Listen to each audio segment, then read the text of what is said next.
She took a job as a maid in the city's most powerful mafia boss's mansion, not to clean, but to find answers. He hired her to dust his shelves. What he didn't know, his new maid was hiding something in his walls that would pull them both into a truth bigger than either of them expected. The job listing was straightforward. Live-in housekeeping position, lakeside estate, immediate start. No references required. Claire Bennett had read it 3 times before applying. In her 7 years as an investigative journalist, she had learned that the most dangerous sentences were always the ones that sounded simple. No references required. That single line told her everything. Whoever owned this estate wasn't interested in her past. They just needed someone who would show up, keep quiet, and not ask too many questions. Claire had no intention of keeping quiet. She packed 1 suitcase, tucked a tiny audio recorder the size of a thumb drive into the lining, and drove her second-hand Civic through Chicago's North Shore until the city lights thinned out and Lake Michigan spread wide and dark on her left. The Cole estate appeared through the trees like something from an old crime novel. Stone walls, iron gates, every window lit from inside like the house never slept. She told herself she was ready. She wasn't entirely sure that was true. The man who met her at the door wasn't Ethan Cole. It was a tall, expressionless security officer named Garrett who walked her through the house without small talk, handed her a laminated sheet of rules, and showed her to a small staff room near the kitchen. The rules were specific. No photographs inside the estate, no personal phone calls in common areas, no entering the East Wing without prior clearance. Claire memorized every word. The other staff member still on duty, a soft-spoken older woman named Rosa who managed the kitchen, made Claire a cup of tea and spoke to her in the careful way people do when they're warning you about something without technically saying it. "The library is your first assignment tonight," Rosa said, wrapping both hands around her own mug. "Mr. Cole likes it dusted before he uses it for meetings." "Does he have meetings often?" Rosa looked at her. "Dust the shelves. Don't linger." Claire understood. The library was exactly what she had hoped for. Floor-to-ceiling bookshelves, a heavy oak desk near the window, a vintage wall clock above the fireplace, the kind with an ornate brass frame and a face wide enough to hide something small inside the casing. She had 30 minutes before the meeting. She worked quickly, moving the feather duster across the shelves with practiced ease while her eyes mapped the room. Security camera in the upper right corner, fixed angle, covering the desk and the door but leaving a narrow blind spot near the fireplace. She positioned herself naturally within that blind spot, reached up to straighten the clock, and in one smooth motion pressed the recorder into the gap between the frame and the wall. Magnetic back, flush against the surface, completely invisible unless someone knew exactly where to look. She stepped back and kept dusting. 22 seconds. She'd practiced it 200 times in her apartment. The men arrived at 10:15. Claire heard them before she saw them. Low voices, the sound of chairs moving, the click of the library door. She had already relocated herself to the hallway just outside, polishing the wooden banister on the staircase, well within earshot but out of sight. 4 men, from what she could tell. Ethan Cole's voice was easy to identify, quieter than she expected, measured, the kind of voice that didn't need volume to make people listen. Then the static started.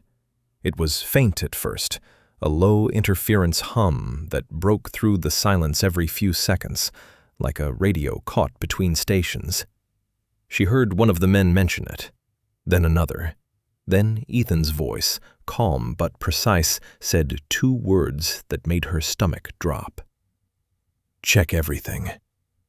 She heard footsteps, the scrape of furniture being moved. She kept her hands moving across the banister, eyes down, breathing steady. Garrett appeared in the doorway of the library. She heard him sweeping the room, shelves, desk, behind the curtains. Her heart was doing something she couldn't control, so she focused on the rhythm of the polishing cloth and counted the seconds. The clock. if Garrett looked closely at the clock. Nothing. His voice, flat and certain, carried through the open door. A pause. Then Ethan, leave it. Claire exhaled through her nose, slowly. But when she finally looked up from the banister, Ethan Cole was standing at the library doorway, not looking at his men. He was looking directly at her. Not with suspicion, not with anger. Just a long, quiet study. The way a person looks at something when they're deciding what it is. Claire gave him a polite nod, the kind a housekeeper gives her employer, and turned back to the banister. She heard him go back inside. She didn't stop shaking until she reached her room 20 minutes later. The recorder was still in the clock.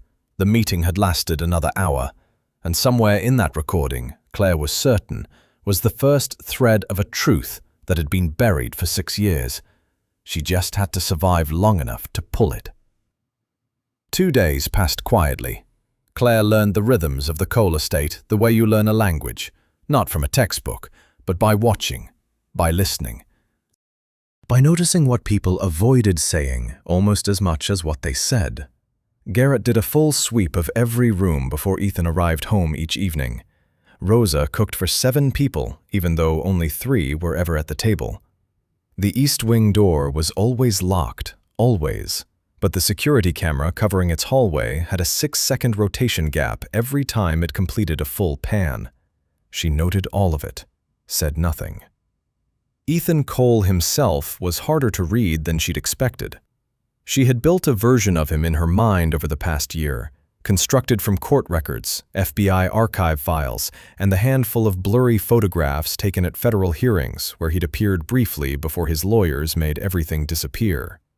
The version she had built was sharp-edged and cold. The real one was more complicated. He arrived home at different hours, sometimes past midnight, sometimes early evening, with mud on his shoes and his jacket thrown over one arm like he'd forgotten he was wearing it. He didn't talk to the staff unnecessarily, but he wasn't unkind. He left Rosa's coffee untouched some mornings and drank it cold in the evenings without complaint. He read physical newspapers, actual paper, not his phone, and folded them back exactly the way they came. None of that made him a good person. Claire knew better than to let small details soften a larger truth. But it made him a more careful one, and careful people were the hardest to get around. She was thinking about all of this on the morning she found the clippings.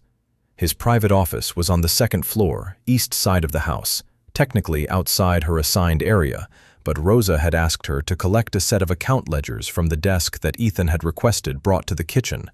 Simple errand. 2 minutes, in and out. She was lifting the ledgers from the desk when she noticed the bottom drawer. It wasn't fully closed, just a centimeter of gap, enough to see the edge of paper inside. Old paper, the yellow-brown kind that aged newsprint becomes when it's been kept somewhere dry for a long time. She should have left it. Every instinct she'd developed as a journalist told her that the things left slightly open were sometimes left that way on purpose, to see if someone would reach in. She reached in anyway. The drawer was unlocked. Inside, held together with a faded rubber band, was a collection of newspaper clippings, some full articles, some just headlines cut clean from the page. She recognized the Tribune's typeface, the Sun-Times, 2 regional Illinois papers she hadn't seen in print since she was a teenager. Then she saw the byline, by Daniel Bennett, Tribune Investigative Desk. Her father's name, in black ink, on a clipping dated almost 7 years ago. Her hands went still. There were at least 40 clippings in the drawer. Some had margins filled with handwritten notes, small, precise handwriting she didn't recognize, dates circled, names underlined. 2 or 3 of the articles had question marks written beside certain paragraphs, the kind of marks someone makes when they're reading critically, checking claims against what they already know. Ethan Cole had been following her father's work, not casually, carefully, the way someone follows a story that is relevant to them personally. She replaced everything exactly as she found it, collected the ledgers, and walked back to the kitchen with her face completely neutral. Inside, she was already planning where she needed to go that night. The old Tribune Archive building on Michigan Avenue had been closed to the public for 3 years. Claire had her old press credentials in her wallet, expired, but the security pin for the side entrance had never been changed, after budget cuts gutted the building's management team. She knew that because she'd tested it 4 months ago, when she first started tracing her father's final investigation. She arrived at 11:30. The rain had started around 9 and hadn't let up, a steady, heavy downpour that turned the streets into dark mirrors and kept most people sensibly indoors. Claire moved along the side of the building with her collar up, entered the code, and slipped inside. The archive floor was 3 levels below street level, no natural light. The emergency strips along the floor gave everything a low amber glow that made the rows of filing cabinets and archive shelves look like something from an old photograph. The smell hit her immediately, paper and dust and something faintly metallic like old ink. She knew which section she needed. Her father had been assigned to the Business and Trade Division for the last 2 years of his career. That was where the story had started, in shipping ledgers and import licenses that didn't quite add up, in company names that appeared on federal filings but had no physical address, no employees, no verifiable history. She found the right filing cabinet in the 3rd row, pulled the drawer, and there, filed under a company name, Coastal Bridge Logistics, was a folder 4 inches thick. Her father had been meticulous, always had been. Every document in the folder was photocopied and dated. There were customs declarations from 3 different West Coast ports, cross-referenced against shipping manifests from a company registered in Nevada with a Chicago P.O. Box address. Financial records showing large wire transfers to offshore accounts. Handwritten contact sheets with names she didn't recognize and one she did immediately. R. Vaughan, Continental Maritime Group. Richard Vaughan.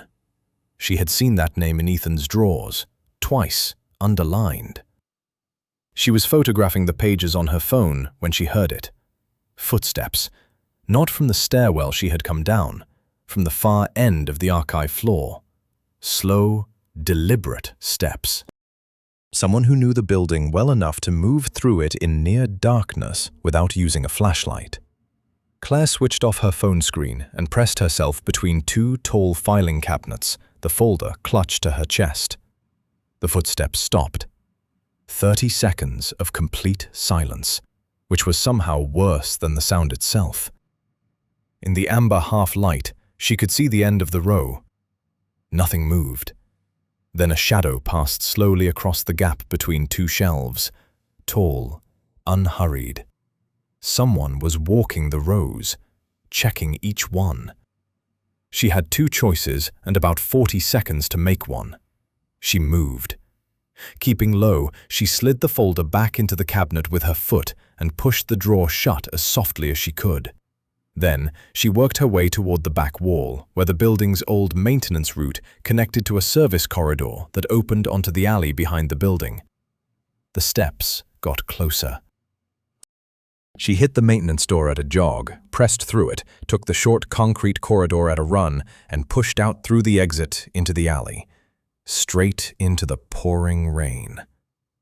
She didn't stop moving for 4 blocks. When she finally ducked under the awning of a closed diner and caught her breath, she stood with her back against the brick wall and rain dripping from her hair, thinking about Richard Vaughan's name written in the margin of a federal shipping record, and about the fact that someone else had known she would go looking for it tonight. The invitation had been sitting on Ethan's desk for a week before he confirmed attendance. Claire knew this because she had dusted around it 4 times without touching it. A cream-colored card with gold embossing, the kind of stationery that cost more per sheet than most people spent on dinner. The Greater Chicago Foundation Annual Benefit Gala, Chicago Riverfront Hotel. Black tie. She also knew Ethan had been watching her differently since the night she came back soaked from the rain. Not openly, he was too controlled for that, but she noticed the small things. The way conversations near her would shift slightly when she entered a room, the way Garrett's sweeps of her assigned areas had become slightly more thorough. Nothing she could point to directly, just a general tightening of the air around her. She needed to move faster. When Rosa mentioned that the hotel had requested additional catering staff from the estate for the evening, Claire volunteered before anyone else could. Rosa looked at her for a moment. "You've done event service before?" "Years ago," Claire said, which was true. She had worked 3 different catering jobs during university to fund her journalism degree. She had just never listed it on the resume she'd handed Garrett.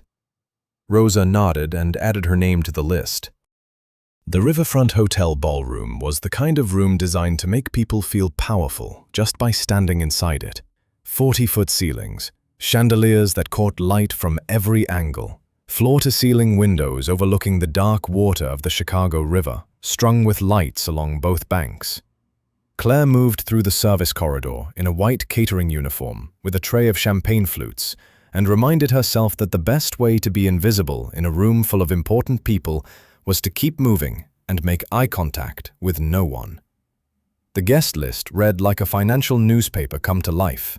3 city aldermen, 2 federal appellate judges, a sitting state senator, hedge fund managers and real estate developers, and the kind of corporate executives who traveled with personal assistants and never carried their own business cards.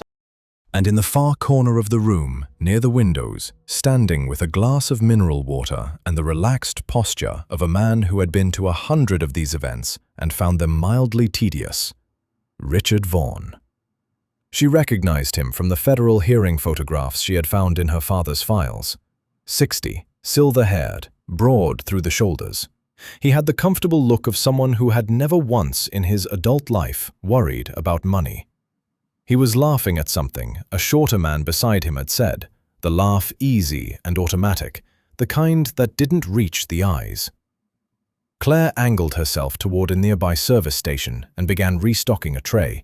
She pressed the small button on the recorder clipped inside her jacket pocket, below the second button, where it would pick up directional sound clearly, and began working her way back through the crowd. The conversation she picked up wasn't rushed or hidden. That was the part that stayed with her later, the casual way powerful men discussed dangerous things when they believed no one relevant was listening. Vaughn was speaking to 2 men Claire didn't immediately recognize. One was heavyset with a silver tie. The other was younger, early 40s, with the polished look of someone recently promoted into a room they'd spent years trying to enter. "West Coast clearance moved to the 14th, Vaughn said, lifting his glass without looking at either of them. "Portland first, then Long Beach. The new inspection rotation gives us the same window we had in February." "What about the Henderson issue?" the younger one asked. "Handled. Henderson retired early." Vaughn smiled at something across the room. "People make sensible decisions when the alternative is explained to them properly." The heavyset man said something too low for the recorder to catch clearly. Vaughn responded with a short nod. "That's Ethan's end. Ask him yourself if you'd like, though I wouldn't." Another easy laugh. "He prefers his people to solve problems independently." Claire kept her tray level and her face blank and moved 2 steps closer under the pretense of retrieving an empty glass from a nearby table. That was when she looked up and found Ethan watching her from across the room. Not the way he sometimes watched her at the estate, with the distant calculation of someone filing information away. This was direct. He had seen exactly where she was standing and exactly who she was standing near, and his expression had gone very still in the way a person goes still when something they suspected has just been confirmed. She picked up the empty glass, set it on her tray, and moved toward the service corridor without hurrying. He found her in the parking garage 40 minutes later. She had gone down to collect a supply crate from the catering van and was coming back up the ramp when his black car pulled slowly alongside her and stopped. He stepped out without his jacket, his collar open, looking not like a man at a charity gala, but like a man who had stopped pretending to be one. "Walk with me," he said. It wasn't a question, but it also wasn't a threat. She walked. They moved along the concrete level in silence for a moment, their footsteps echoing. The distant sound of the city filtered down through the garage vents. Traffic, rain, the far-off pulse of music from the ballroom above them. "You were recording that conversation," Ethan said. "I was collecting glasses. You were 6 feet from Richard Vaughan with your left hand in your jacket pocket for 90 seconds. Don't insult either of us." Claire stopped walking. She turned to face him directly, because she had learned early in her career that the worst thing you could do when cornered was pretend you weren't. "My father was Daniel Bennett," she said. "He was a journalist. He disappeared 6 years ago while investigating a smuggling network connected to shell companies and West Coast shipping routes." She held his gaze. "I found his research. His name is in your files upstairs, and Vaughan's name is next to his in every federal document trail my father left behind." Ethan said nothing. He just watched her with that same careful stillness. "I'm not law enforcement," she added. "I'm not building a case against you. I want to know what happened to my father, and I want to know who decided it should happen." She paused. "That's all." The garage was quiet. A car moved slowly somewhere on the level above them, its headlights sweeping briefly across the ceiling. Ethan looked at her for a long moment. Then he straightened his collar, picked his jacket up from where he'd draped it over his arm, and turned back toward the elevator. "Go finish your shift," he said. She watched him leave. He didn't look back. But he hadn't called Garrett either, and in her experience, what a man chose not to do told you considerably more about him than what he did. Nobody told Claire she was coming to Wisconsin. That was the first sign that something had shifted. 3 days after the gala, Garrett appeared at her door at 6 in the morning with a packed schedule and a single instruction. The estate would be temporarily closed for maintenance, and skeleton staff would accompany Mr. Cole to his lake property for the week. He read the names from a list: Rosa, 2 security personnel, a driver, and her. Claire packed her bag carefully, the recorder wrapped inside a folded sweater at the bottom, and told herself the tight feeling in her chest was caution and not fear. The lake house was 4 hours north, tucked into a tree line above a private inlet on the Wisconsin side of the border. It was smaller than the Chicago estate, but somehow more serious. Less performance, more function. Exposed timber beams, deep-set windows, a long wooden dock that extended out over steel-gray water. The kind of property that didn't appear on any real estate listing because it had never needed to. She was assigned to the upper floor, cleaning, linen rotation, keeping the common areas clear during meetings. Garrett showed her the boundaries of her movement without technically stating them. She understood. Stay upstairs, stay useful, stay quiet. She had no problem with any of that. The men arrived on the second evening. Claire counted 4 vehicles pulling up through the trees at dusk. She watched from the upstairs hallway window as figures moved toward the house. Older men, mostly, the kind whose authority had calcified into something that didn't need to announce itself. These were not the polished executives from the charity gala. These were people who had been inside Ethan's world for a long time. She recognized the shape of it immediately. This was not a business meeting. This was the kind of gathering that didn't produce minutes or agendas or anything written down at all. She worked, folded towels, changed a set of sheets, moved through the upper hallway at a pace that looked purposeful without being hurried. The meeting happened in the main room downstairs, behind a closed door, and for the first 2 hours she heard nothing except the occasional rumble of voices, no individual words, nothing useful. Then 2 men broke off from the group.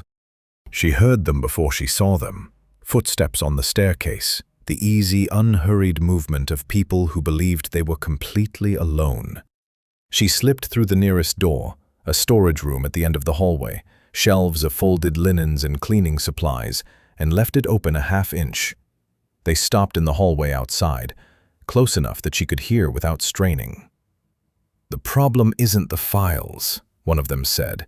His voice was low, but not whispering, the relaxed volume of a private conversation. "The problem is anyone who's touched the files. Bennett's old contact list goes wide. Dock supervisors, customs people, a couple of port managers on the West Coast." "That's being addressed?" "Vaughn wants it finished before the summit.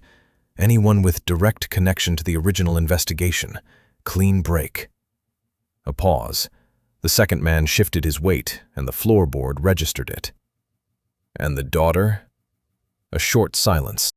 "She's not on the list yet. Vaughn doesn't think she has enough. But if she keeps pulling threads..." The first man didn't finish the sentence. He didn't need to. Claire's hand was already in her pocket, pressing the recorder's button with the pad of her thumb. She kept it pressed, barely breathing, as the two men continued for another minute. Details about timing, about a contact in Portland, about something being moved before a certain federal inspection window closed. Then they went back downstairs. She stood in the dark storage room for 30 seconds before she trusted herself to move. She almost made it back to her room. The guard, not Garrett, one of the men who had arrived with the others, was coming up the far end of the hallway as she stepped out. He didn't see her, but he saw the thin strip of light from the storage room, still warm from where she'd been standing with her phone torch on for one careless second to check the recorder was still running. He stopped. She kept walking, unhurried, a folded towel in her hands, eyes ahead. "Hey," his voice wasn't aggressive, just alert. "What's in that room?" "Linens," she half-turned. "I was restocking. Is there something you need?" He looked at the storage room door, then at her, then at the towel in her hands. She counted the seconds. 1, 2... "No," he said slowly. "Carry on." She nodded and walked to her room, closed the door, and gave herself exactly 90 seconds before she moved again. The thunderstorm rolled in from the north at just past 10 o'clock, which was either terrible timing or the best luck she'd had all week. The rain hit the roof in a sudden solid sheet, and the wind picked up immediately, rattling the shutters and filling the property with enough ambient noise to cover movement. She went out through the window at the end of the upper hallway, one floor drop onto the narrow woodshed roof below, then down the drainage pipe to the ground. The rain was immediate and total, soaking through her jacket in seconds. She could hear voices inside, then a door. A flashlight beam swept across the back of the property. She moved toward the tree line first, then doubled back along the edge of it toward the dock. The water was black and rough in the storm, the dock planks slick underfoot. She crouched behind the wooden equipment box at the far end, pressed flat against it, the rain coming sideways off the lake. 2 flashlights moved through the garden, then the tree line, then back toward the house. She waited. After a while, she couldn't tell how long, the rain eased slightly. The flashlights were gone. The property was dark and quiet, except for the water. "You're going to get pneumonia." She spun around. Ethan was standing at the base of the dock, no flashlight, no jacket, as wet as she was, which suggested he'd been outside for a while without advertising it. He looked at her the way someone looks at a situation they've already decided how to handle. "Come inside," he said, "not through the front." She hesitated. He reached into his coat pocket and held out his hand, not grabbing, just open. "Give me the recorder first. I want to hear it before anyone else does." She looked at him for a long moment. The lake hammered the dock behind her, and the wind pushed the trees sideways along the bank. She put the recorder in his hand. They went in through the kitchen entrance, which Ethan unlocked with his own key. He stood at the counter in the small room off the kitchen and listened to the full recording without moving, without expression, for 4.5 minutes. When it ended, he set the recorder on the counter. He was quiet for a long moment. Then, and this was what she hadn't expected, what she would think about later, something moved through his face that looked very much like anger.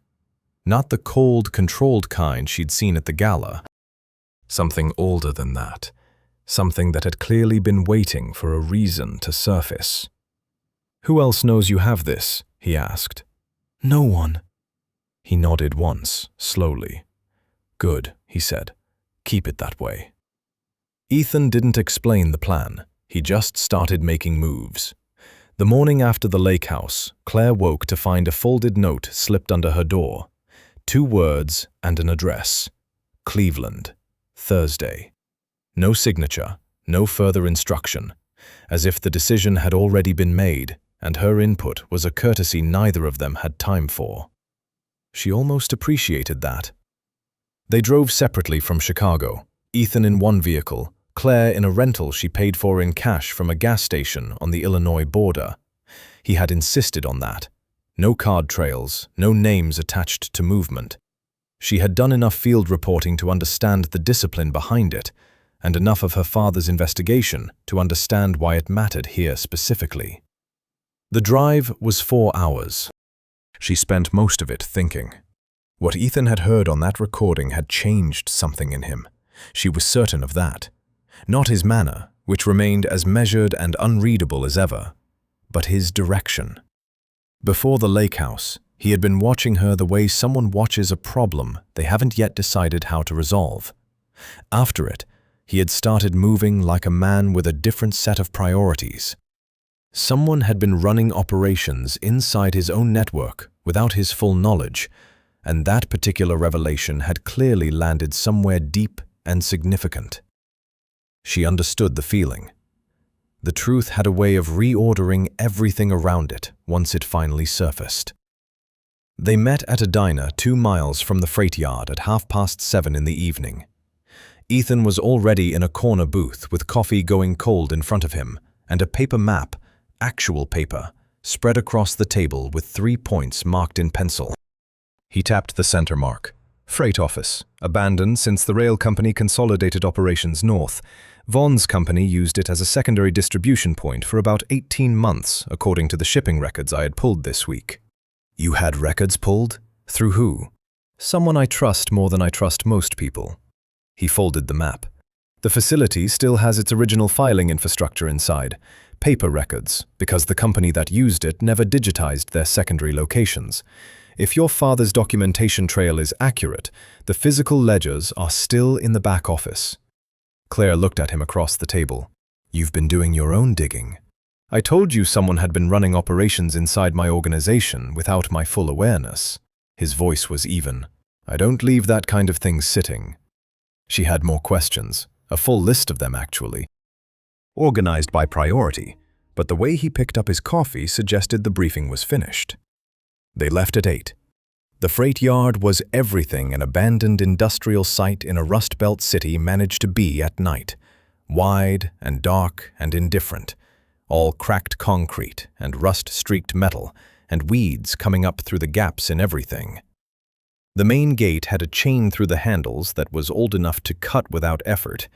Ethan did it quickly with a pair of bolt cutters from the trunk of his car, moving with a practiced efficiency that reminded her, briefly, of exactly what kind of man she was working alongside.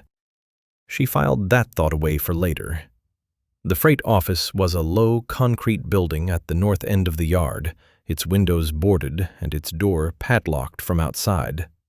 The padlock was newer than everything else on the building, recently replaced, which told her the building hadn't been as abandoned as it appeared from the outside. Ethan noticed it too. He didn't comment. He just produced a different tool and had the lock off in under a minute. Inside, the air was stale and cold, carrying the particular stillness of a space that had been sealed long enough to develop its own atmosphere. Ethan used a small flashlight. Claire used her phone. The beam crossed stacked wooden pallets, rusted equipment racks, a row of empty metal shelving units along one wall. The back office was through a second door. Smaller, concrete floor, a metal desk bolted to the wall, and, behind the desk, pushed into the corner and covered with a canvas tarp that had once been green and was now the color of old leaves, a set of 4 deep filing drawers. Claire pulled the tarp aside and opened the first drawer. The ledgers were exactly where the shipping records had indicated they would be. 6 of them, thick and cloth-bound, their spines labeled with dates and route codes. She opened the most recent one and felt the same sensation she'd had in the archive building on Michigan Avenue, the specific electricity of finding something that wasn't supposed to be found. The entries were meticulous.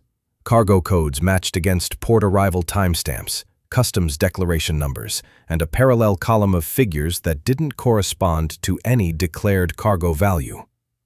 Besides several entries, in different handwriting from the main ledger, smaller, more hurried, were initials and what appeared to be payment confirmations. She turned to a page near the back and found a sticky note attached to the inner cover, faded yellow. In her father's handwriting, she knew it as well as she knew her own, were 6 words. Route confirmed. Vaughn signs off personally. D.B. Her throat tightened. Daniel Bennett had been here. He had found exactly what she was looking at now. And then he had disappeared. "Claire," Ethan's voice from the doorway. Low and immediate. "We have a problem." She heard the vehicles before she reached the doorway, the low crunch of tires on broken concrete, more than one, moving without headlights through the yard. Through the boarded window gap, she could see the glow of electronics inside a dark SUV. Security detail, private, not police. The distinction mattered. "How many?" she said quietly. 3 vehicles came in through the south gate. He was already scanning the back wall of the office. There's a maintenance tunnel access behind the equipment rack. It connects to the drainage culvert under the east wall. Comes out 2 blocks from here on the street side. She looked at the ledgers. "I need more time with these." "You have about 90 seconds before they reach this building." She pulled out her phone and photographed every page of the final ledger as fast as she could turn them. Not clean shots, some blurred, some angled, but captured. Then the sticky note. Then the front pages of 2 more ledgers showing the routing codes. "Go," Ethan said. "Now, through the tunnel. Don't stop and don't wait for me." "What are you doing?" He was already moving toward the main freight floor. "Creating a reason for them to look in the wrong direction." He glanced back once. "The tunnel door latches from inside. Pull it behind you." She went. The maintenance tunnel was low and narrow and smelled like 30 years of rainwater, and she moved through it on instinct, one hand on the wall, the other holding her phone face down so the glow didn't carry. Behind her, muffled through the concrete, she heard the freight yard alarms begin going off, a cascading series of them, loud and disorienting, the kind of sound that pulled attention like a physical force. Ethan had triggered every alarm on the property at once. She hit the tunnel exit at a jog, pushed through the iron grate, and came out into a wet side street behind a row of derelict loading bays. She pressed against the wall, breathing hard, and waited. 3 minutes later, Ethan appeared from the far end of the alley. No injuries, no urgency in his walk, which was somehow the most unnerving part. He stopped beside her and looked at her phone. "Did you get what you needed?" She scrolled to her father's sticky note, held it up. He read it. Something in his expression changed, not dramatically, just a slight shift at the corners of his jaw. "He was telling the truth," Claire said quietly. "All of it." Ethan looked at the image for another moment. Then he looked at her, and for the first time since she'd arrived at his estate in a second-hand car with a recorder in her suitcase, there was nothing calculated in it. Just a man reckoning with the fact that he'd been used by people who had been careful enough to make sure he'd never look too closely. "Yes," he said. He was. They walked to the car in silence. There was nothing else to say. Not yet. Las Vegas from the air looked like someone had scattered a handful of lit matches across a black tablecloth and called it civilization. Claire had never particularly liked the city. Too much of everything. Too much light, too much noise, too much deliberate distraction layered over whatever was actually happening underneath. Which was precisely, she supposed, why people like Richard Vaughan chose to do business here. The city was so relentlessly loud on the surface that anything quiet happening below it barely registered. Ethan's invitation to Vaughan's business summit had arrived 10 days ago, a private gathering, 40 executives, select partners, 2 days of closed-door sessions at the Meridian, a casino resort on the north end of the Strip that operated at the kind of altitude where most people never thought to look. Penthouse conference suites, private elevators, the whole upper tier of the building reserved for the weekend. Ethan had accepted without hesitation. He told Claire his reasoning on the drive from the airport, concisely and without editorializing. Vaughan had invited him because Vaughan still believed he was a cooperative part of the network. That belief was the most valuable thing they currently had, and they needed to use it before it expired. "How long do you think you have before he starts to suspect?" Claire asked. "He already suspects. He's just not certain yet." Ethan kept his eyes on the road. "There's a difference, and that difference is what we're working inside." Claire had spent the flight studying the hotel's layout from publicly available floor plans supplemented by 3 years of building permit records she'd found through a Chicago architecture database. The Meridian's VIP conference level was on the 34th floor. Standard housekeeping access used a separate service elevator that required a departmental key card rather than the executive access credentials. The conference suites themselves had internal AV systems connected to a central media control room 2 floors below. She knew what she needed to do. She just needed to get on the housekeeping roster first. The Meridian's housekeeping supervisor was a practical woman named Sandra, who had 17 people call in short-notice sick across one weekend 3 months ago and had never fully recovered from the staffing anxiety it had produced. Claire arrived at the service entrance at 6 in the morning with a temp agency reference card, genuine, from an agency she'd registered with 6 weeks earlier under a variation of her name, and Sandra looked at it for approximately 4 seconds before handing her a uniform and a room assignment sheet. 32nd and 33rd floors, Sandra said. Changeover service begins at 8. You know the standard protocol? Yes, Claire said. She did. She'd worked hotel housekeeping for 2 summers during university. Her hands remembered the rhythm before her mind caught up with it. Ethan checked in through the main lobby at noon, a level of entrance the occasion demanded. Claire watched him cross the marble floor from the service corridor window, impeccable suit, unhurried pace, the particular posture of a man who understood that rooms like this were designed to make people feel observed and had simply decided not to be. A hotel concierge appeared at his elbow within seconds. Vaughan's assistant met him at the elevator. She looked away and pushed her cart toward the service elevator. Getting to the 34th floor required a sequence of steps she had worked out over 4 days of planning. The departmental key card was the first problem.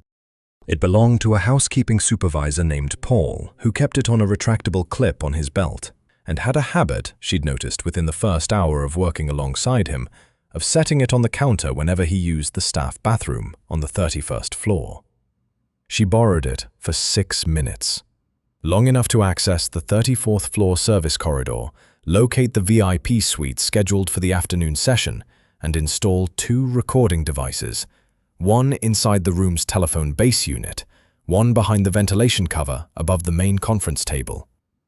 She returned the key card before Paul finished washing his hands. The afternoon session ran for 3 hours. Claire spent most of them on the floors below, working through her room assignments, ears tuned to the small receiver she tucked into her right ear beneath her hair. The audio was clean. Vaughan had chosen the suite specifically for its soundproofing, which meant the interior was actually quieter and clearer than a standard room would have been. What she heard over those 3 hours was methodical and chilling in equal measure. The discussion moved through port logistics, inspection window schedules, and cargo routing with the brisk efficiency of a legitimate business review. Vaughan chaired it the way a practiced executive chairs any meeting, agenda-driven, precise, moving through each item without dwelling. But the items themselves, once she parsed the internal language, shipment for cargo, clearance for bribery confirmation, expedited review for a customs official who had been paid to look away, mapped directly to the routing codes she had photographed in the Cleveland freight ledgers. Then the tone shifted. "The whistleblower infrastructure is the remaining exposure," Vaughn said. She could hear the room settle slightly at the phrase, the way rooms settle when the conversation moves from operations to something more personal. "We've managed isolated incidents. What we have not managed is the systemic risk. Anyone with institutional knowledge of the original network, from the dock level upward, represents ongoing liability." Someone asked about timeline. "Before the New York summit," Vaughn said. "That's the window. After New York, we're in a different regulatory environment, and the leverage points change." A pause. "I want a comprehensive resolution, not case by case." She understood what comprehensive resolution meant. She pressed the recorder in her pocket without thinking and kept folding towels in the empty room across the corridor, her hands moving on their own while her mind was somewhere far ahead. The problem surfaced at 4:15. She was returning her cart to the service station on the 33rd floor when Sandra appeared from the stairwell with a hotel security officer beside her. Sandra's expression was carefully neutral, which was worse than if it had been alarmed. "The access log for this morning shows a 34th floor entry on Paul's credentials at 9:47, the security officer said, looking at Claire without inflection. "Paul was logged on 31 at that time." Claire set the cart handle down. In the 3 seconds of silence that followed, she ran the options. Deny, which wouldn't survive the log evidence. Run, which would confirm everything and end the day. Or, "There she is," Ethan's voice came from the end of the corridor. He walked toward them from the direction of the executive elevator, jacket on, the easy authority of a summit guest, fully intact. He addressed the security officer without breaking stride. "She was assisting with the AV setup in the East Suite. I requested her specifically through the concierge this morning. I should have had it logged through front desk rather than housekeeping coordination. My oversight." The officer looked at him, at the credentials visible on Ethan's summit lanyard, at Claire. "Sir, the access was on a housekeeping credential, which I asked her to use because the executive floor access was running a 40-minute wait this morning. Again, my error." Ethan's tone didn't change. Calm, faintly apologetic, utterly certain of itself. "I'm happy to speak with your head of security directly if that resolves it more efficiently." The officer looked at Sandra. Sandra looked at Ethan's lanyard. There was a brief, practical calculation visible in both their faces, the kind that happened when a paying guest at a certain level said something that would cost more to contest than to accept. "No, sir," the officer said. "I think we're fine." When they were gone, Claire and Ethan stood in the service corridor in silence for a moment. "That was close," she said quietly. He straightened his cuffs. "Everything worth doing is close." He glanced at her. "Did you get the recording?" "All 3 hours." Something moved briefly across his face that might, in a different context, have been relief. He smoothed it back into his usual composure quickly. "Good," he said. Then he turned toward the executive elevator. "Don't use the 34th floor again tonight." She watched him go. For the first time since the estate, she realized she trusted him. Not completely, not without reservation, but enough to mean something. In her experience, that was usually right around the moment things got considerably more dangerous. Phoenix in May felt like standing inside a kiln. Claire had been to the Southwest exactly once before, chasing a story about land fraud in New Mexico that had led nowhere and cost her 3 weeks and a car rental deposit she never fully recovered. She hadn't liked the heat then either. But there was something about the desert landscape that she had never quite managed to dismiss. All that wide, flat honesty, nothing hiding behind anything, just open ground and sky, and the occasional Joshua tree standing in the middle of it, like a question nobody had answered yet. The town they were heading to wasn't on most maps. San Cala, unincorporated. Population somewhere below 800, depending on the season. It sat 40 minutes east of Phoenix, on a two-lane road that ran straight and flat between scrub brush and red rock formations, eventually arriving at a collection of low buildings clustered around a single main street with a gas station, a hardware store, and a diner whose sign had lost 2 letters and not yet been told. Marcus Reed had been living there for 4 years. Ethan had traced him through a combination of dock worker union records and a property registration search run quietly through a contact in the Phoenix municipal office.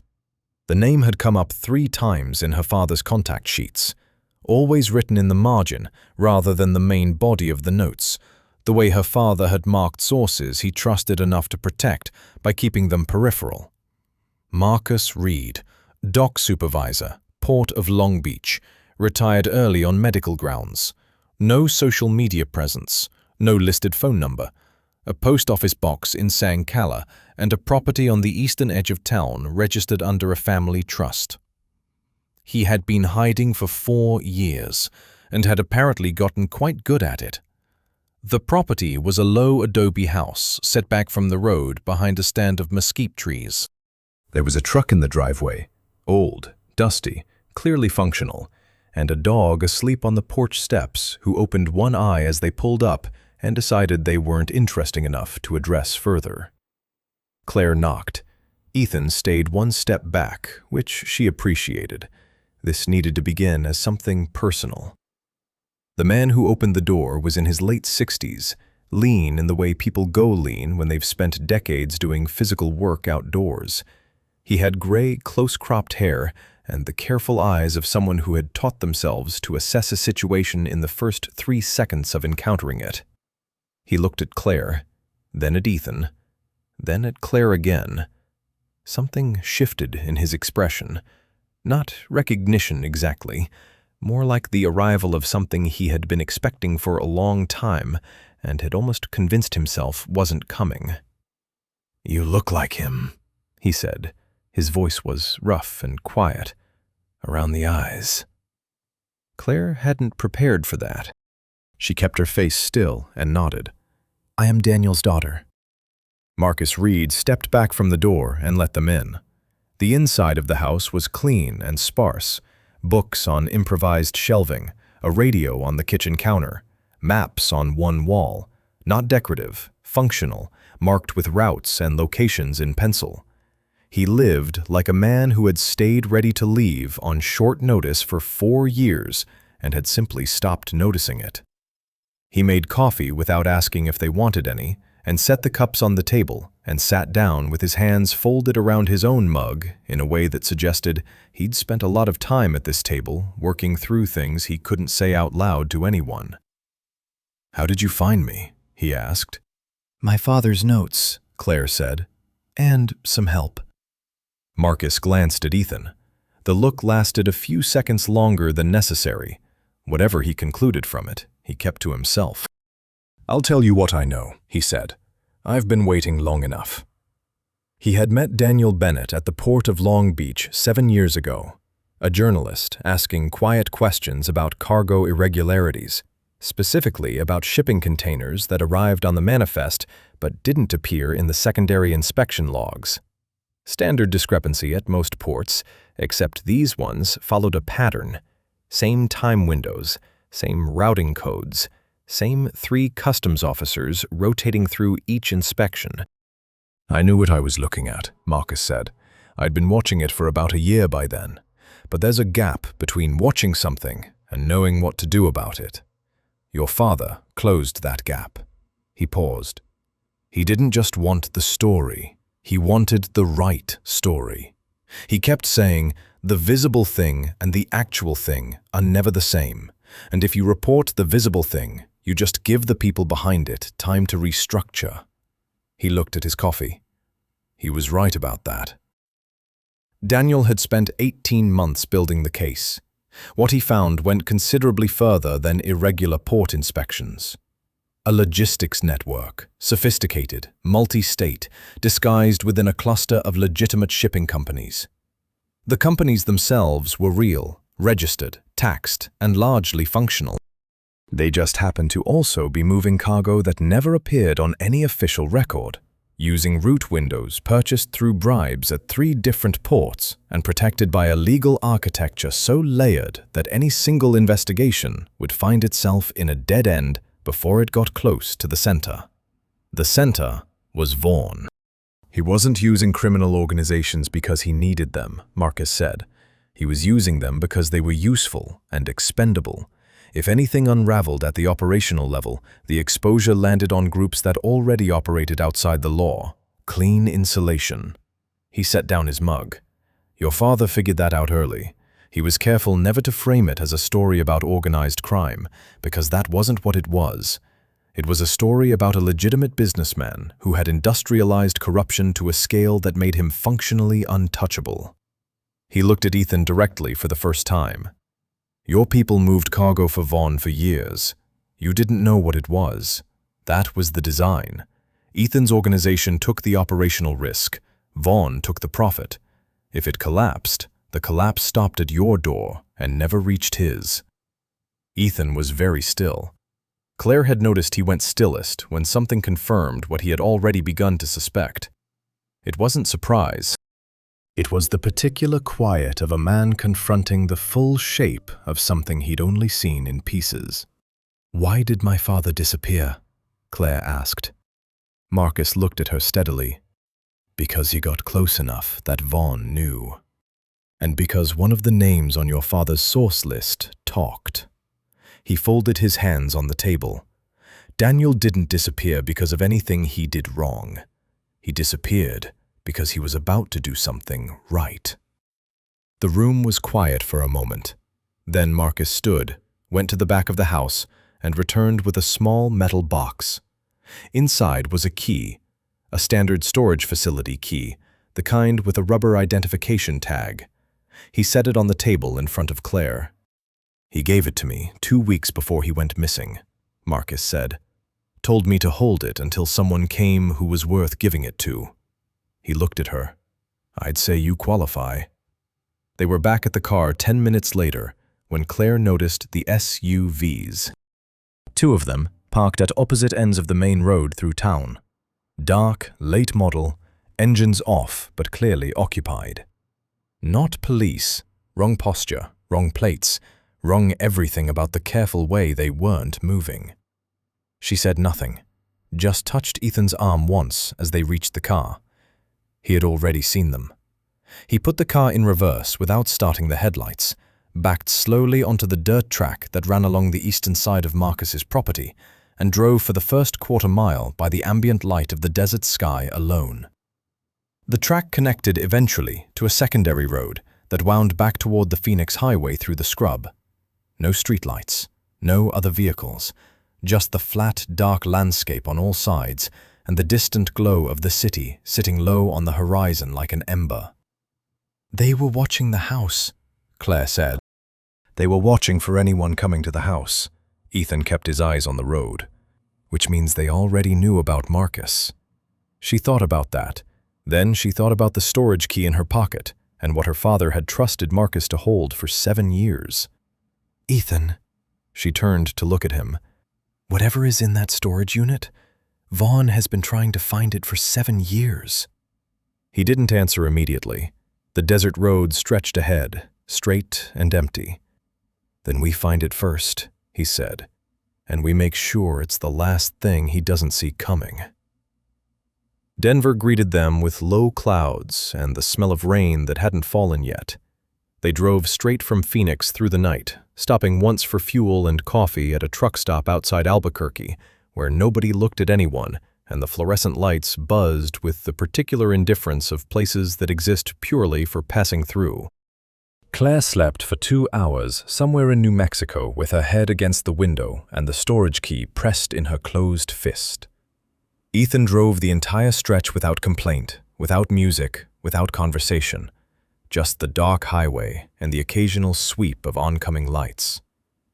She woke up as they crossed into Colorado and found him exactly as she'd left him. Eyes on the road, both hands on the wheel. Whatever he was thinking about, he had apparently decided it didn't need to be spoken yet. She respected that more than she expected to. The storage facility was on the eastern edge of Denver, a large commercial warehouse complex with individual units rented under long-term private contracts. The kind of place that asked for payment up front, asked for very little else, and kept its records in a system that was deliberately non-networked. Old school by design. Her father had understood that some things were safer in buildings without internet connections. The key's identification tag carried a unit number. Row 7, Unit 41, second level, interior corridor. They arrived at 6 in the morning when the facility opened. The attendant at the front desk was a young man working a double shift, whose interest in them extended precisely as far as verifying the key number against his ledger. He circled the row on a photocopied map and went back to his phone before they'd finished saying thank you.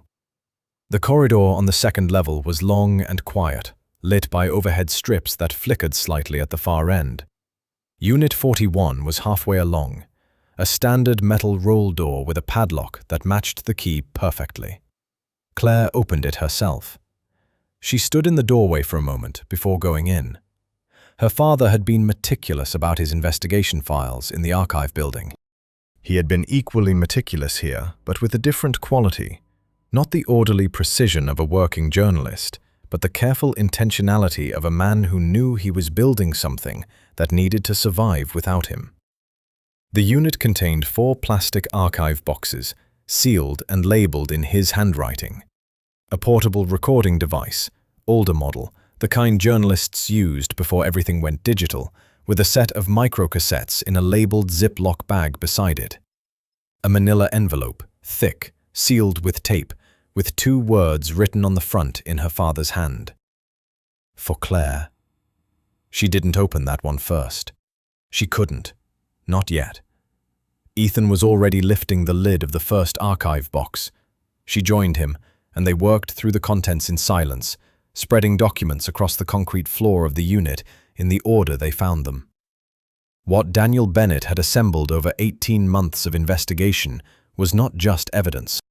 It was a complete architecture, the entire structure of Vaughn's operation laid out with the precision of someone who had understood that a story this large needed to be airtight, or it would be dismissed, discredited, and buried before it reached anyone capable of acting on it. The first box contained financial records, wire transfers across 12 offshore accounts in 4 countries, each traced back through shell entities to Continental Maritime Group subsidiaries. Alongside them, comparison ledgers showing the declared values of legitimate cargo shipments against the actual port receipts, discrepancies running into hundreds of millions across a 7-year period. The second box held recorded interviews, transcripts first, then the microcassettes themselves, dock workers, a retired customs official, a logistics coordinator who had been fired from a Vaughn subsidiary after raising questions internally and had subsequently spoken to Daniel in exchange for anonymity. Each source's account corroborated the others at precise points without having been coordinated. Her father had verified everything independently. He had been thorough in a way that moved her, standing in that storage unit, because thoroughness at that level wasn't professional diligence. It was love. Love of the truth, love of the work, love of the idea that what he was doing mattered enough to do it right. The third box was the one that changed everything. It contained 2 sets of documents that had no parallel in the archive building records. The first was a series of internal communications, printed emails from a private server, dated across an 18-month window, between Richard Vaughn and 3 federal officials. Not bureaucratic level, senior level. An assistant director in the Department of Transportation, a deputy commissioner in Customs and Border Protection, a senior counsel in a federal appellate court. The communications didn't discuss illegal cargo directly. They didn't need to. They discussed inspection schedules, which ports would face increased federal scrutiny and when. They discussed regulatory proposals that would affect maritime cargo processing. They discussed, with careful phrasing that maintained plausible legitimacy, the professional futures of certain junior officials who had been asking inconvenient questions. Vaughn hadn't just bought port-level access. He had purchased protection at a federal tier. That was the part Daniel had been saving, the part that made the story impossible to dismiss or redirect. The second set was even more specific. Signed agreements, not contracts, nothing that named what the exchange actually was, between Continental Maritime Group and 6 regional business entities. Entities that, when cross-referenced against the financial records in Box 1, were clearly fronts through which cargo revenues had been distributed. One of them was registered in Illinois. Ethan's name wasn't on it. But 2 names were that Claire recognized from the lake house recording, men from his organization who had been at that meeting. She held the document and looked at Ethan. He took it from her hands and read it himself. She watched his face carefully. There was no performance in it, no arranged reaction, no careful positioning. Just a man reading something that confirmed the specific shape of a betrayal he had already begun to understand, but was now seeing fully written out. "They used my organization as a distribution buffer," he said. It wasn't a question. Revenue in, cargo out. "I signed off on legitimate business relationships with these entities. I didn't know what they were routing through them. Your signature gave Vaughn's network a legitimate business partner in Chicago," Claire said carefully. "If any of it surfaced, the exposure pointed to you first." He set the document down slowly. She gave him a moment.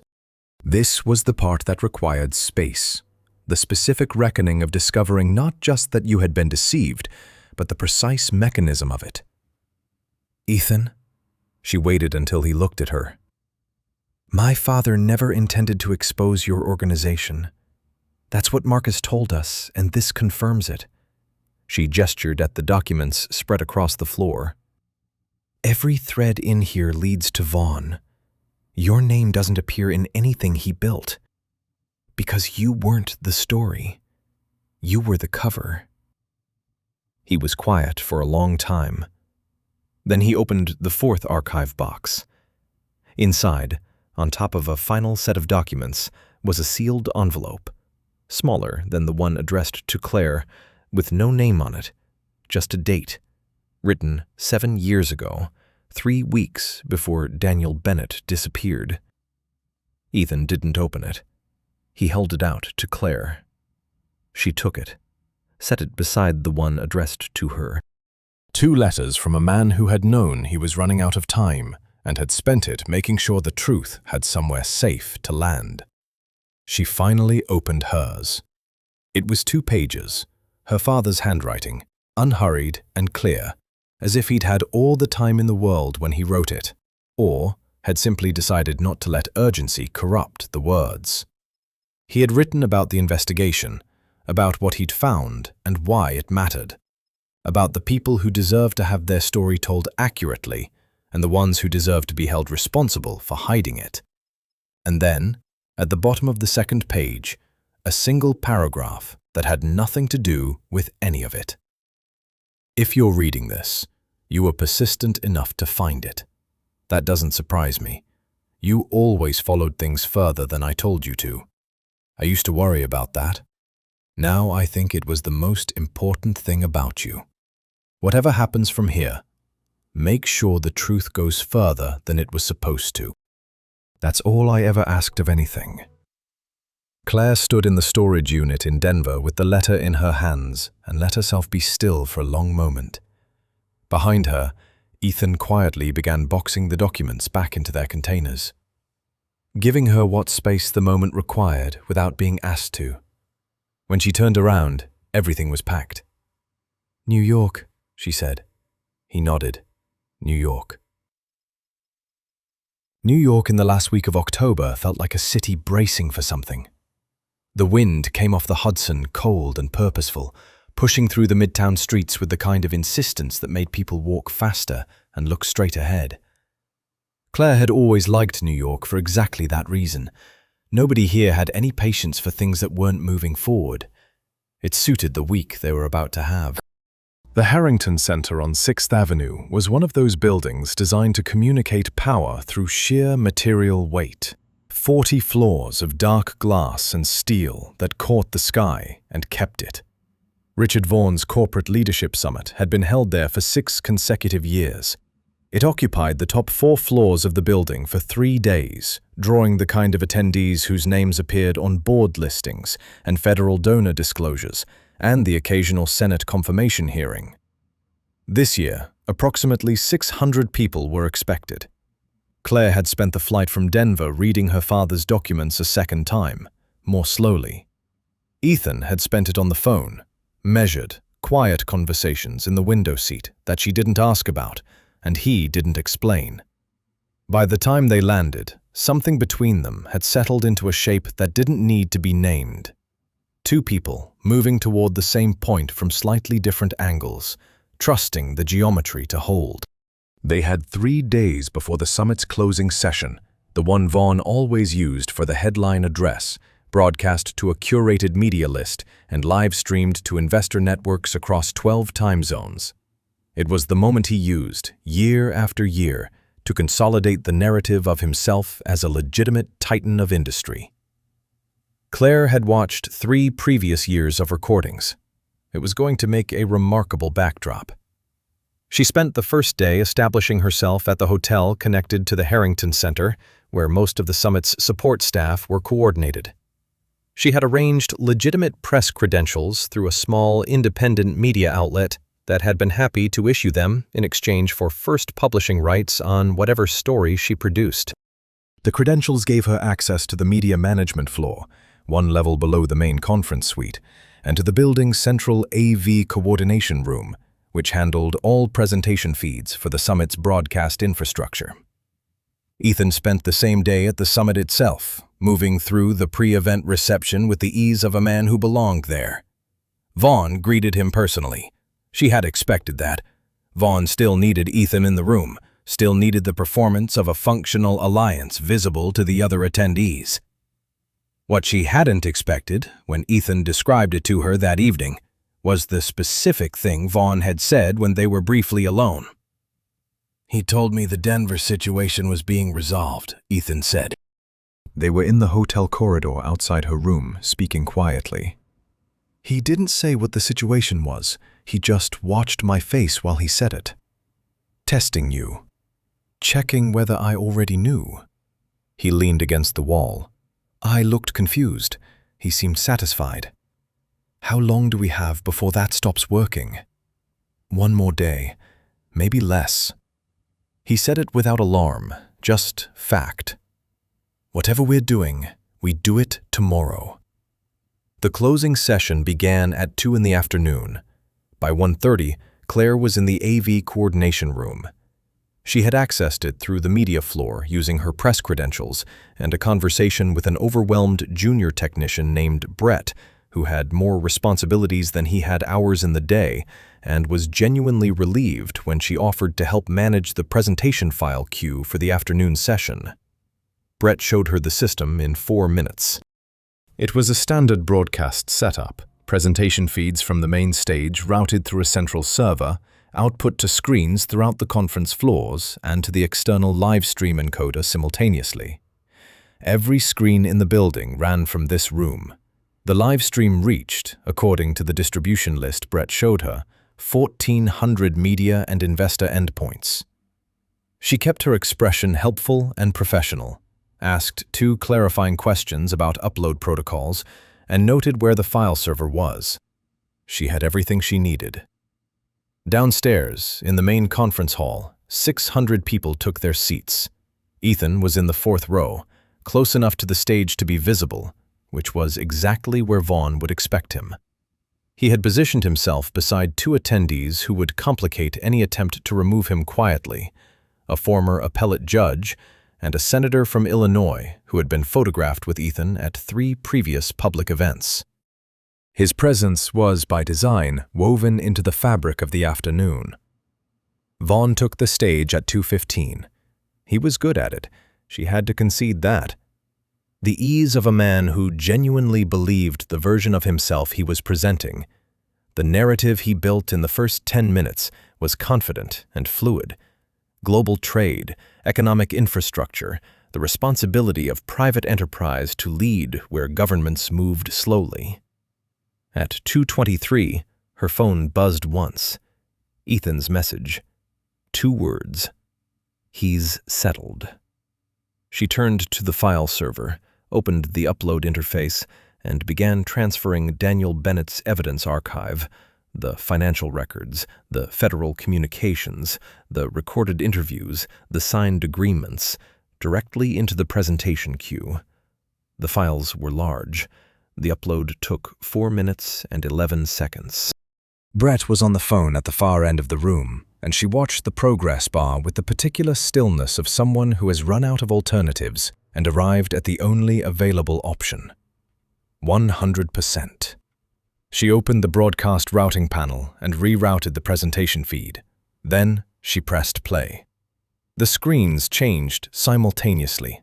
Every display in the building, the main stage screen behind Vaughn, the panel screens on the conference floor, the screens in the lobby and the hospitality suites and the media room, shifted from the summit's branded backdrop to the opening page of Daniel Bennett's investigation files.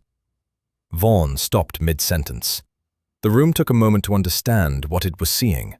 Then the murmur started, low at first, then rising quickly as people began reading the documents scrolling across the screens. Financial figures, port routing codes, the federal communications, names, dates, signed agreements. Claire had organized the upload in sequence, the most visible facts first, the federal connections second, the full scope of the network third. Anyone in that room with the relevant knowledge, and there were several, would understand within 60 seconds precisely what they were looking at. Vaughn said something into the microphone. His voice had lost its shape. He turned to someone at the side of the stage, and the body language was no longer the composed executive, but something smaller and more urgent. Ethan stood up from the 4th row and walked calmly toward the side exit. He didn't look at the stage. The federal investigators who entered the Harrington Center at 2:41 had been waiting in vehicles on 6th Avenue since noon. Claire had sent the full evidence archive to 3 separate federal addresses 48 hours earlier: the FBI's Financial Crimes Division, the Department of Justice, and a senior Senate oversight staffer whose name had appeared in her father's contact sheets as someone Daniel had trusted. She had not told Ethan she'd done this. She told him now, in the service stairwell at the south end of the building, as they descended together toward the street exit. He was quiet for a moment. Then he said, "Good," with the straightforward approval of someone who had already accepted how this needed to end. Vaughn was stopped at the building's main entrance by 2 agents who had been waiting specifically for him. He said something. One of the agents responded briefly. Vaughn stopped walking. Claire watched from across the street. It was a modest moment, visually. No drama, no spectacle. Just a man in an expensive suit standing on a New York sidewalk, discovering that the architecture he had built so carefully over so many years had simply run out of room. She thought about her father. She thought about a sticky note in an abandoned freight office in Cleveland, about a storage key held for 7 years by a man living in the Arizona desert, about 40 pages of meticulous documentation in a unit on the 2nd level of a Denver warehouse, preserved with the care of someone who had known the truth was worth protecting, even when he couldn't protect himself. She took the recorder from her pocket, the original one, the one she had pressed into the vintage clock on her first night at the Cole estate, and held it in her palm for a moment. Then she put it away. 6 weeks later, Ethan Cole was not in the newspapers. He had moved quietly in the weeks following New York, dismantling the parts of his organization that could be dismantled cleanly, creating distance between himself and what remained with the same deliberate efficiency he applied to everything. Claire heard from him once, a short message that said only that Marcus Reed had been contacted and arrangements made to ensure his safety. No return address, no follow-up. She hadn't expected one. Her father's investigation ran as a 6-part series in 3 national publications simultaneously and was compiled into a book that reached shelves 4 months after New York. She wrote it the way her father had taught her. Facts first, always, with the humanity of the people involved treated as carefully as the evidence. It was the most important thing she had ever written. She was certain of that, without needing anyone to confirm it.